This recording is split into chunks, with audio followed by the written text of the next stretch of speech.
E aí eu queria agora, nesse tempo que a gente tem agora, queria abrir a palavra aqui para os colegas e para os participantes aqui, para poderem fazer uma abordagem, e a gente vai trocando ideias aqui.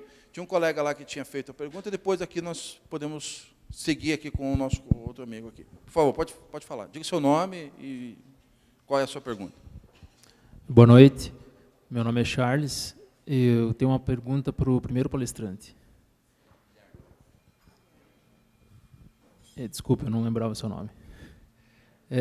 Quando você falou do indivíduo que é predisposto ao malefício da droga, o dito dependente químico, como é que a gente consegue diferenciar aquele indivíduo que é predisposto daquele que, digamos, não sofre desse distúrbio? Então, veja, depende de drogas, tá? Quando a gente fala em drogas, tem uma interação entre a substância e o indivíduo. Essa interação ela pode ser mais ou menos intensa, mas que ela acontece, ela sempre acontece. Se a gente verifica, por exemplo, o crack, que é uma droga que tem uma adição tremenda, ela vai ser para todos. Claro que tem pessoas que têm menos predisposição a ter adição e outras mais, mas todas vão ter essa adição. Agora, quando a gente passa para outras drogas, por exemplo, o álcool tem um gene que acaba sendo mais predisponente. Então, etilistas, que às vezes começam com uma cerveja, e daí passam para o vinho, aí passam para uma tequila, etc., tem pessoas que fazem isso só em festas. Tem outras que começam na cerveja e depois passam a ser etilistas. Isso pode ou não ter uma correlação com a parte genética mesmo da pessoa predisponente. Claro que tem outros fatores, né? O ambiente, se você tem outros colegas que frequentam o mesmo tipo de ambiente, que consomem o mesmo tipo de substância, então tem outros cofatores. Mas sim, existe uma predisposição genética. Não acho que a gente deva se preocupar com isso. Acho que a gente deve se preocupar realmente com a prevenção, com ninguém realmente entrar nesse mundo das drogas.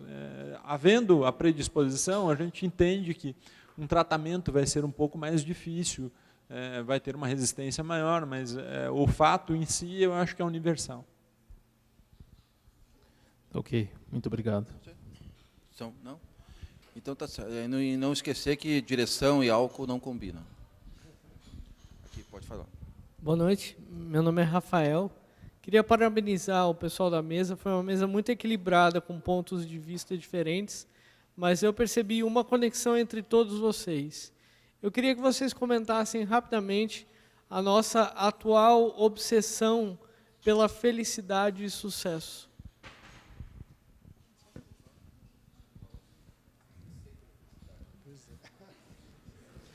Na verdade, a cultura pós-moderna, líquida, hipermoderna e etc., ela tentou fazer uma ilusão de que seria possível uma vida sem sofrimento. As teorias psicológicas nunca concordaram com isto. Nós temos, por exemplo, na psicologia, uma das teorias, hoje, se chama ACT, Teoria de Aceitação e Compromisso. Nessa teoria, se considera que o sofrimento faz parte da vida. Mas eu penso que são níveis e fenômenos distintos. Uma coisa é você ter uma cultura organizacional, que as pessoas são oprimidas, ou que não há uma preocupação com a saúde, o bem-estar do funcionário. E outra coisa completamente diferente é uma pessoa que, por um azar da vida, se deparou com um contexto ou com uma situação. Tá? Ou seja, é impossível uma vida plena sem sofrimento o tempo todo. Enquanto se dizia aqui da política das empresas, eu estava pensando na minha infância, eu assistia a um programa chamado Amaral Neto Repórter. E o que eu mais gostava naquele programa é que eles mostravam o SESI, o SENAI e o SESC em várias partes do Brasil, onde as pessoas tinham acesso a uma piscina, onde as pessoas tinham um clube cultural, além do mundo do trabalho, mas relacionado ao mundo do trabalho. Eu morei numa cidade chamada Volta Redonda, foi uma cidade industrial, planejada, e quem fez o planejamento da cidade, com a inspiração de uma cultura norte-americana da época, não da era Trump, né? Daquela época, eles tiveram o cuidado de ter naquela cidade um clube para os operários, um centro de puericultura, um hospital de ponta, que não tinha quase outro no Brasil da mesma forma, uma escola técnica da melhor qualidade, em que os alunos que cursavam aquela escola não apenas estavam livres das drogas, não apenas estavam livres da marginalização, mas principalmente passavam em qualquer vestibular. E muitos deles não se tornaram operários como seus pais, seguiram, tudo isso tinha a mão da empresa. Um olhar da empresa para a vida da pessoa fora do ambiente de trabalho, ali do dia a dia, de todos os riscos ergonômicos que tinha na época, de ruídos, de calor e etc. Então, eu penso que, do ponto de vista da saúde do trabalhador, muitas ações podem ser desenvolvidas. Eu tive uma estagiária que trabalhava numa empresa de ônibus.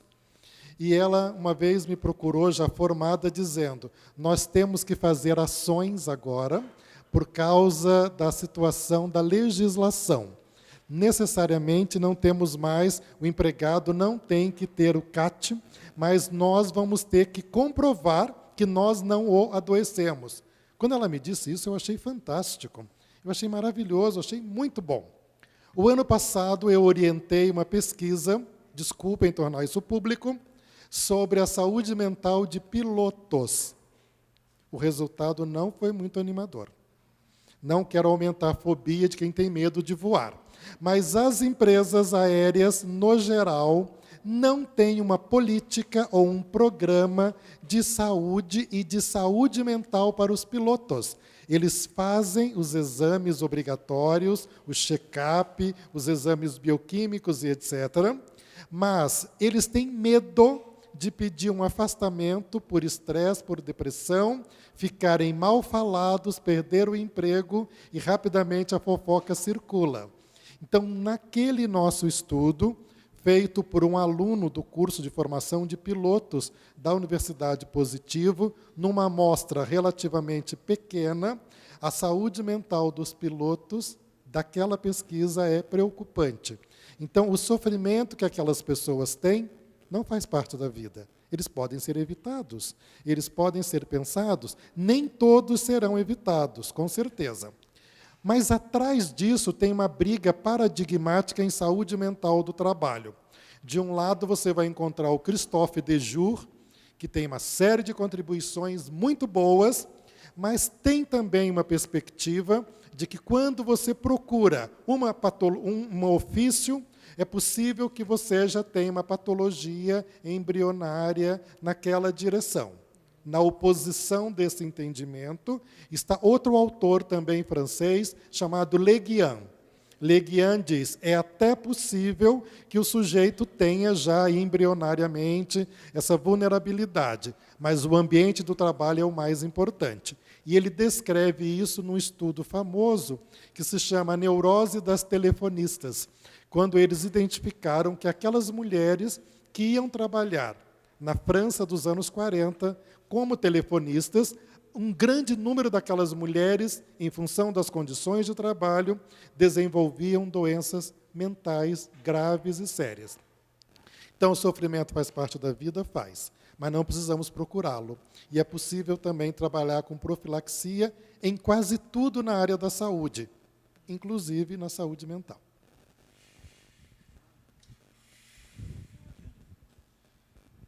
Eu acho que o Rafa é colega nosso ali do 8º andar, eu acho que depois eu falo para você a minha opinião, mas assim, concordo com o que o doutor Clóvis colocou. Eu penso que, em relação ao tema dessa apresentação, eu acho que gostaria só de complementar duas coisas. Como a gente está falando aqui de transtorno mental relacionado ao trabalho, São, acho que, 2 aspectos que têm que ser vistos. Um organizacional. Então, organizacional, quem tiver interesse de se aprofundar, tem um estudo muito famoso, que é um diagrama chamado diagrama de Karasek. Quem quiser escrever e depois pesquisar, vale a pena. Ele é um diagrama, e o Karasek modificado é mais interessante, que é um diagrama que traz a demanda que a empresa, o sistema, o ambiente de trabalho exige, o controle o qual essa empresa realiza sobre o processo de trabalho e o suporte que a empresa dá a esse colaborador. Controle, demanda e suporte. Tá? Essas 3 variáveis, elas influenciam muito em um ambiente saudável ou não do ponto de vista psíquico. Quanto maior a autonomia do colaborador, quanto maior confiança que a empresa dá ao colaborador, quanto uma demanda equilibrada que a empresa dá ao colaborador, menor a chance de adoecer. Então, isso em relação à empresa. Em relação ao indivíduo, a abordagem que, no meu ponto de vista, tem que ser vista, primeiro, diagnóstico. Quando a gente fala de transtorno mental relacionado ao trabalho, você está imediatamente colocando que o diagnóstico tem uma relação com a causa. O nome disso é nexo causal. Para ver o nexo causal, você tem que ter o diagnóstico. Se você chega no final de uma consulta e não sabe exatamente o que é, nem queira falar que tem relação com o trabalho. Você não sabe o que é. Você tem que ter o diagnóstico. Se o teu diagnóstico é um transtorno, uma burnout, é diferente do que se o teu diagnóstico é um transtorno de personalidade. E isso se confunde muito hoje em dia. As pessoas colocam como patológico um transtorno de personalidade, uma característica da própria personalidade. Isso não é patológico, é uma característica dela, e não tem tratamento no mundo que vai mudar a personalidade da pessoa. Você pode adaptar, você pode aparar arestas, ok, mas mudar a personalidade, a gente já está falando de uma área muito cinzenta. Tá? Então, isso tem que ser separado. Ambiente de trabalho, ok, se ajusta. Individualmente, primeiro, diagnóstico. Depois, ver se tem nexo. Como que se identifica o nexo relacionado ao trabalho? Uma das ferramentas, você citou, epidemiologia. Quantas outras pessoas que ficaram doentes, que fazem a mesma atividade que aquela pessoa que se adoentou? Nenhuma. Tenho 100 funcionários, uma teve depressão. Epidemiologicamente, não está favorável a dizer que tem um nexo aí. Tá? Então, primeiro, epidemiologia, ferramenta mais poderosa. Segundo, se a epidemiologia você não consegue, por uma amostra ser pequena, e mesmo pode ser paralelo, você vê que se aquele diagnóstico tem relação com o fato imputado. Por exemplo, a perseguição. Tive uma perseguição. Você vai verificar o que aconteceu, você tem que investigar aquela situação. Será que aquilo é de fato a perseguição? A justiça tem o papel da balança, não é isso? O símbolo da justiça. Você tem que ver os 2 lados para ver um equilíbrio. Você tem que ver a versão da empresa, você tem que conversar com outros colegas se isso realmente está acontecendo, porque, infelizmente, o que você citou tem uma relação com o que eu vou falar agora. Existe, sim, uma tendência de que, quando a pessoa entra com um processo civil, existe uma compensação financeira que está sendo esperada. Isso é natural. Então, naquele processo, existem advogados que têm pacotes, não tem? Entra já com assédio moral, já tem carga honesta. Tem pacotes. Então, infelizmente, um número que a gente conhece, mas isso existe. A gente já coloca no pacote. Por quê? Porque existe uma tendência de retorno financeiro. Então, isso também tem que ser levado em consideração. Agora, isso é motivo para você negligenciar uma situação? Não. A gente tem que ser isento com a investigação. Tá? Tem que ser isento e tem que investigar todas as partes. Se identifica, então, que a situação ocorreu, aí você vê se aquele diagnóstico tem relação com essa situação que ocorreu. Uma pessoa, para ter, por exemplo, uma síndrome de estresse pós-traumático, que revive a situação, não é o chefe, uma vez na vida, sendo ríspido, que vai ter isso. Isso não existe. Pessoal, a gente não vive num mundo cor-de-rosa, a gente tem dificuldades no dia a dia. Né? Então, a gente tem que pesar essa situação toda para, então, identificar se há um nexo ou não com o trabalho. Então, essa relação de nexo causal, pessoal, se a gente puder sair daqui com essa mensagem, eu acho que é importante de ser refletido. Diagnóstico é uma coisa. Outra coisa será a epidemiologia e a relação de uma coisa com a outra. Tá? Sobre a felicidade, Rafa, rapidinho. Eu acho que todos temos que buscar a nossa felicidade. E essa busca é individual para cada um de nós. Tem gente que é feliz ajudando o outro. Tem gente que acha que quando ganhar na Mega Sena vai ser feliz. E aí ganha, tem tudo e entra em depressão. A gente tem artistas aí famosíssimos que se mataram usando drogas. Tinham juventude, beleza, riqueza. E para muitos isso é o ideal. E para quem tem isso, às vezes não é a morte, né? É o suicídio. Então, eu acho que depende de cada um tem que descobrir qual que é o seu próprio caminho para a felicidade. Não vejo uma fórmula para isso.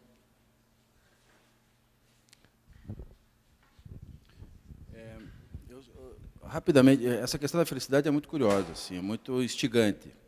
Eu vou pedir licença aqui para ler um trechinho aqui sobre uma possibilidade de felicidade, tá? Se te amo, repetiu Wanda, agora estamos bem. Deu um passo para trás e me contemplou com uma risada sombria. Sê, pois, meu escravo, e sinta o que significa estar nas mãos de uma mulher. E no mesmo instante me empurrou com o pé. Os golpes se sucediam, rápidos, vigorosos, sobre o meu dorso. Em meus braços, cada qual me penetrando as carnes e deixava uma sensação de ardência. Queimavam, mas as dores me eram um deleite, pois provinham dela a quem eu adorava, a quem eu estaria pronto para dar a vida. Esse é um trecho de Vênus das Peles, de Saber Masoch, de onde provém a expressão masoquismo, né? Ele que escreveu essa obra lá no século XIX e mostra aí o prazer da submissão, né? Então, quando se pergunta, nós buscamos a felicidade, o que é a felicidade, né? Então, a felicidade é uma coisa muito curiosa. E a gente pode ser, as pessoas, nós, seres humanos, podemos ser gente muito bacana. Mas a gente também pode ser muito estranho. Pode ser muito esquisito. A gente pode enxergar a felicidade em coisas bizarras, certo? E isso, quando a gente transfere para o mundo do trabalho, fica muito complicado. Porque aí você vai transformar a bizarrice em dinheiro. E isso contamina tudo. Então, há um problema sério com relação à felicidade, realmente. Os americanos resolvem isso melhor lá com a sua Constituição, que diz que todo mundo tem direito à busca da felicidade, e ninguém sabe exatamente qual é. Às vezes, a busca da felicidade do americano é dar 1.500 tiros do 30º andar de um edifício e matar 50 pessoas. Esse é o direito à busca da felicidade. Então, é isso, aquela sociedade lida com isso, eles se viram com isso. Todo mundo tem transtorno pós-traumático lá e tal, todo mundo se medica, todo mundo está, né? Eles têm lá um relatório, um dicionário de doenças mentais, enorme, muito maior do que o CID, né? O DSM tem muito mais doenças mentais, do que o CID, porque os americanos cuidam da felicidade deles, às vezes está num comprimidinho, é ali que está a felicidade deles. A nossa, a gente tem que buscar a nossa também. Mas eu acho que buscar a felicidade talvez comece assim, sabendo que a gente é estranho. A gente é muito estranho. Okay? Tem mais pergunta? Olá. Tenho. Boa noite. Gostaria primeiro de parabenizar esse formato de apresentação, de interação, muito legal. Muito bom mesmo. Ficou muito agradável. Gostaria de externar aqui minha admiração pelo Dr. Clóvis. Quando fiz o meu mestrado, eu não conhecia bem a síndrome de burnout e conheci muito por influência do senhor. Inclusive, cito uma obra que eu tenho de 2010, já faz um tempinho. E aqui renovo essa admiração. Também admirar o Dr. Guilherme pela sua exposição, tão proficiente na sua linguagem. E gostaria de aproveitar, então, o doutor Guilherme, até porque, como presidente da Associação dos Médicos do Trabalho, nessa expertise, eu gostaria de transmitir aqui uma angústia como advogado e externar aqui até uma certa revolta, como é utilizado as ações trabalhistas, são utilizadas as ações trabalhistas muitas vezes com o objetivo de buscar um enriquecimento. E tem um dispositivo na Lei 8.213 que é a concausa, que é um aspecto jurídico que eu gostaria da opinião do Dr. Guilherme sobre o aspecto médico ao tratar da concausa, aquele fato que não seja causa única contribuiu para a redução, para a equiparação ao acidente de trabalho, né? Porque eu tenho visto na minha prática trabalhista algumas aventuras jurídicas, quando não consegue obter o reconhecimento, se leva no caminho da concausa. E eu vejo muitos médicos do trabalho ou rechaçando a ideia da concausa, ou muitas vezes usando ela como uma válvula de escape para reconhecer que aquela pessoa ficou doente por alguma contribuição pelo trabalho. Eu tenho um caso interessante de uma pessoa com nanismo que, verificando a evidência que a sua patologia não tem nenhuma relação do trabalho, ele tentou buscar na concausa que alguma sequela da sua deformidade foi originada no trabalho de 4 anos. E quando você tem um médico do trabalho que é responsável, que realmente conhece, você tem uma segurança. Mas quando tem um médico do trabalho que tem uma inclinação tendenciosa, vivemos numa insegurança jurídica, né? E esse assunto, no meu ponto de vista, quando se trata de concausa, gera uma insegurança jurídica. Então, eu gostaria da opinião do Dr. Guilherme e do Dr. Clóvis também, se fosse possível. Agradeço.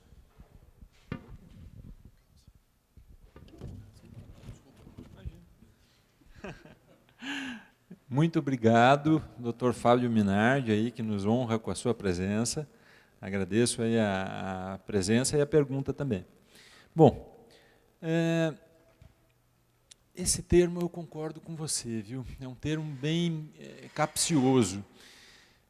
Concausa, quando a gente fala de transtornos orgânicos, físicos, já é alguma coisa muito questionável, sabe? Quando a gente fala de transtornos psíquicos, ainda mais. Eu prefiro seguir na linha que eu falei para você anteriormente. Epidemiologia, quantos adoeceram dentro daquele ambiente de trabalho, exposto às mesmas condições? Qual a patologia que a gente está falando? E se há uma relação dessa patologia com o ambiente de trabalho, né? Eu acho que essas 3 investigações são necessárias. Acredito que, tecnicamente, é possível, sim, indicar se há ou não um fato que seja justificável para o agravamento de uma doença, que é o que é a concausa, né? No meu ponto de vista, tem que se basear tecnicamente. Sobre aspectos de demandas judiciais, como eu falei agora há pouco, de uma maneira, claro que brincando de pacotes, né, é evidente, mas existe interesse pela parte requerente financeiro. Então, é possível que seja incluído aí algumas tentativas e que a parte considera que é de direito e que cabe a outra parte contrapor os argumentos. E aí fica na mão deles julgarem o que é adequado e o que não é, né? Eles têm essa possibilidade de assistentes técnicos das 2 partes defenderem tecnicamente a sua ideia e o perito judicial, que é de confiança dos magistrados, que emitiu opinião. Com base, né, como vocês sabem, com base nesses 3 laudos e julgamentos dos magistrados, vai se arbitrar uma conclusão. Mas, honestamente, quanto melhor o desempenho técnico de um perito ou de um assistente técnico, mais fácil fica a vida deles. O problema é que, no meu ponto de vista, é que ainda a gente precisa avançar muito nesses conhecimentos técnicos de alguns colegas, que respondem os quesitos de uma maneira superficial, ou deixam de responder, ou emitem opiniões sem ter um respaldo em relação à bibliografia. Eu, quando fazia assistência técnica, eu demorava 40 horas por assistência técnica. 40 horas. Mas eu fazia uma assistência técnica bacana, em que a conclusão, eu sei que às vezes nem dá tempo de ler com detalhe tudo, mas a conclusão bem embasada, referida, dá mais segurança a isso, sabe? Eu acho que o problema não é a demanda para concluir. O problema não é a demanda da parte. O problema é a falta de preparo dos profissionais que assessoram tecnicamente essa perícia. Eu acho que esse é o maior problema. Porque você pode pedir e achar que você tem direito a tudo. Se você se respalda tecnicamente, contra-argumenta com aquilo, quando isso chegar na mão do juiz, ele é preparado para isso. Ele vai ver aquilo lá e falar, isso aqui eu entendo e concordo com a opinião desse perito aqui e do assistente técnico. No meu ponto de vista, essa é a melhor resposta. A gente fica um pouco, às vezes, e eu te entendo, porque são muitas dessas demandas que, em algum momento, pode dar a entender que há uma supervalorização, alguma coisa nesse sentido. Mas eu não me revoltaria com a parte que está pedindo. Eu volto a dizer, eu acho que é de direito dela pedir. Eu acho que o que precisa-se mesmo é da outra parte que entende que não é de direito, assessorar-se tecnicamente adequadamente para realmente fazer valer o seu entendimento, no meu ponto de vista, né? Eu primeiro quero dizer ao Dr. Fábio, muito obrigado pelos agradecimentos. Eu acho que a universidade tem esse compromisso de produzir, né, para que as pessoas possam ter acesso. Então, se esse papel foi cumprido, muito obrigado. E pelo seu reconhecimento público. Bem, eu aposto sempre no conhecimento técnico. Eu também concordo plenamente que profissionais bem formados, inclusive do ponto de vista ético, eles com certeza vão dar argumentos, vão ter dados que saem do mundo do subjetivismo, de preferências, de ideologias, para que a justiça seja feita. Concordo plenamente. Nós, na psicologia, estamos nos esforçando muito para que os nossos alunos e aqueles que nos buscam para aprimorar o seu conhecimento, cada vez mais disponha de um arsenal técnico, objetivo e profundo para que as pessoas sejam beneficiadas desse conhecimento, tanto quem solicita como quem julga.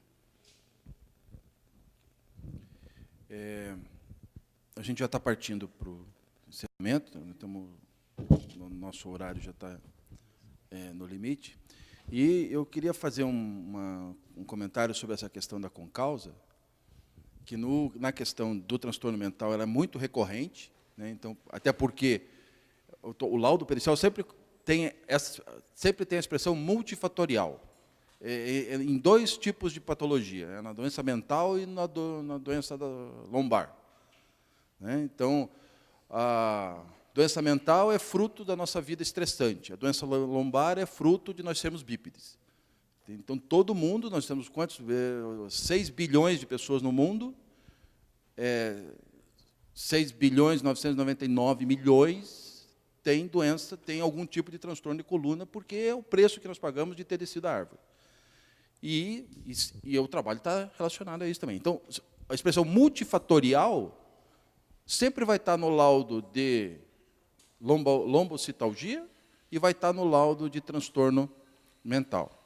O problema e aí nós temos que ter um embasamento técnico muito profundo para daí poder excluir a questão da causalidade laboral. Só que eu vejo na concausa, especificamente na concausa, é a prova da dificuldade de linguagem e de como a linguagem técnica não se comunica perfeitamente com a linguagem jurídica. Porque a causalidade médica é diferente da causalidade jurídica. Então, quando o perito vai lá e diz assim, esse tem doença degenerativa, é do fator etário, é do hábito de vida, mas o trabalho atuou como concausa, teve efeito contributivo. Aí a gente lê o laudo e fala, mas me matou. Pô, fator degenerativo, fator etário, condição de vida. Podia parar ali. Aí ele põe, mas o trabalho tem fator... Nossa, aquilo ali é alucinante.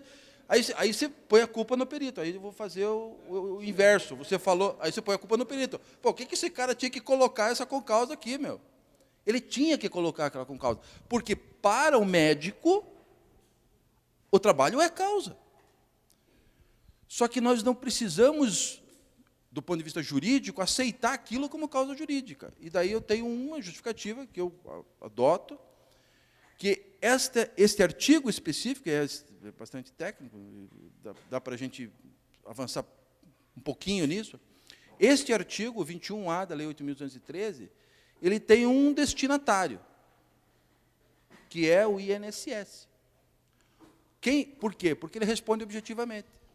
O INSS responde com base no fato e no nexo. Quando o 21A diz que equivale ao acidente de trabalho, aquela que ainda que não tenha causa única, outra que tenha causa determinante da doença, o que ele faz? Ele faz o nexo com o dano para dar a responsabilidade objetiva. A responsabilidade do empregador não é objetiva. Depende da culpa. Então, na concausa, o empregador não tem culpa, ou não ficou demonstrada a culpa. E aí, o que a gente vê em muitas decisões judiciais é que a concausa vira responsabilidade objetiva, porque o laudo deu concausa, empresa responsável. Ninguém examina a condição de trabalho, ninguém examina se a ergonomia foi adotada, etc. Pula direto. A concausa é responsabilidade. Certo? Então, esse é o problema que eu tenho visto nos processos e é como eu tenho interpretado. Primeiro, é regra para o INSS. Segundo, o laudo tem que dizer isso porque isso é linguagem médica, é causalidade médica, é causalidade clínica. Então, tem que estar no laudo mesmo. Se o perito não disser, e tinha, né? Ele não pode dizer o que não tinha, mas se tinha, ele tem que afirmar. Agora, nós, lá, como interpretamos, a gente tem que perceber isso, que essa causalidade é médica, mas não é jurídica. Por quê? Porque a empresa responde por culpa. E aí, Fábio, eu vou dizer o seguinte, que às vezes falta o quê? Eu não posso tirar isso da minha cachola. Eu tenho que ter isso escrito no processo. Eu tenho que ter essa fundamentação, essa argumentação ali. E às vezes não tem. Às vezes as empresas assumem isso. Falam assim, puta, deu uma concausa aqui, ó, fiz tudo aqui e ainda deu uma concausa. Não fez tudo. Essa concausa não é tua. Essa concausa é do INSS. Essa questão e essa reflexão que pode ser feita. Essa concausa não é da empresa. É do trabalho, mas não é da empresa. Ok? Bem, pessoal, está na nossa hora. E aí, você quer fazer a última? Então, eu te dou 30 segundos. Meu. Então, Diz teu nome aqui para nós. Rafael. Fala, Rafael. Então, eu acho que, na minha opinião, o grande problema hoje é a transferência de responsabilidade. O empregado ele espera que o empregador ele seja o responsável por fornecer ele coisas básicas, inclusive na questão da felicidade que o Rafael citou aqui. E isso é o fator causador de muitos outros problemas. Assim, eu particularmente, eu não gosto dessa ideia da transferência da responsabilidade, inclusive com embasamento jurídico, em muitos casos. Eu acho que é responsabilidade do empregador, e inclusive na questão da felicidade, porque nem todos nós acabamos trabalhando com o emprego dos sonhos. E, em virtude disso, o trabalho não é a nossa paixão. Mas será se, nesse ponto, a gente não consegue se apaixonar pelos frutos do trabalho? Porque, para mim, o fruto do trabalho é a energia das possibilidades. Então, a partir do seu trabalho, você consegue fazer da sua vida ser a sua vida, uma vida feliz. E ser responsável por você mesmo. Mesmo que,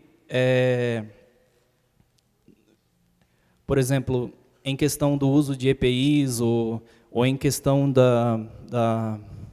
enfim, de acidentes de trabalho, é função sua se proteger. Tudo bem que se, no caso, uma empresa deixou de cumprir alguma regra ou alguma coisa do tipo, mas eu não vou lá arriscar a minha vida. Tipo, eu acho que essa transferência de responsabilidade, essa nova ideia de falar que tipo, é função do empregador, eu acho isso errado e eu não queria que deixassem voz. Certo, obrigado. Quer se manifestar? Então, eu só vou te dar um exemplo, então, Rafael. Quando eu fui juiz em Maringá, o Marcos vai saber de quem eu estou falando. Uma empresa grande de um município que era para ser grande e ficou pequeno, empresa dona da metade do município, de todos os postos de trabalho, município que pertence a Maringá, hoje é jurisdição trabalhista, e uma empresa com vários focos e sem reclamatória trabalhista. Por quê? Porque a empresa tem, né, centro para os operários, né, para centro de estudos, as crianças, tem creche, tem atendimento odontológico, tem atendimento médico, museu, tem bonsai, tem praças com nome. É uma empresa que dá o retorno social na comunidade. A empresa não tem reclamatória trabalhista. Eu fui juíza lá há 8 anos, o Marcos já está há mais de 10, não tem, certo? Então, ela dá o retorno. Teve uma. Mas eu nunca vi. Então, né, tem isso. Então, acho que me coube a palavra final. Eu quero agradecer, em primeiro lugar, aqui o nosso decano da Escola de Direito, que apoiou a nossa ideia, o professor Eduardo Agostinho, que essa semana foi destaque, né, no curso de Direito, porque ele agora é professor titular nosso, né, um orgulho para nós.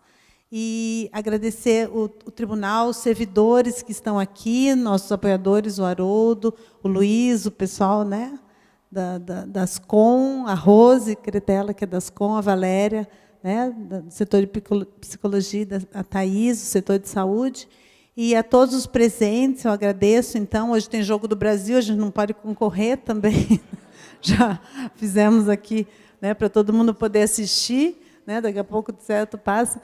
Mas o nosso intuito é esse, de fazer esse debate e tornar o mais informal possível para a gente aprender. Eu tenho certeza que eu aprendi muito hoje, né, a minha admiração pelo professor Clóvis e pelo doutor Guilherme Murta, que já existia, se aprofundou, meu colega Marcos, não posso falar, porque a gente está sempre juntos, né, mas eu agradeço, então, a presença de todos, e o programa Trabalho Seguro, pelo Tribunal Regional do Trabalho da 9ª Região, né, sente que cumpriu a sua tarefa de uma forma efetiva, proporcionar esse debate, que é isso que a gente queria. Ok? Então, muito obrigada e boa noite a todos. Bom jogo. Tá? Obrigada.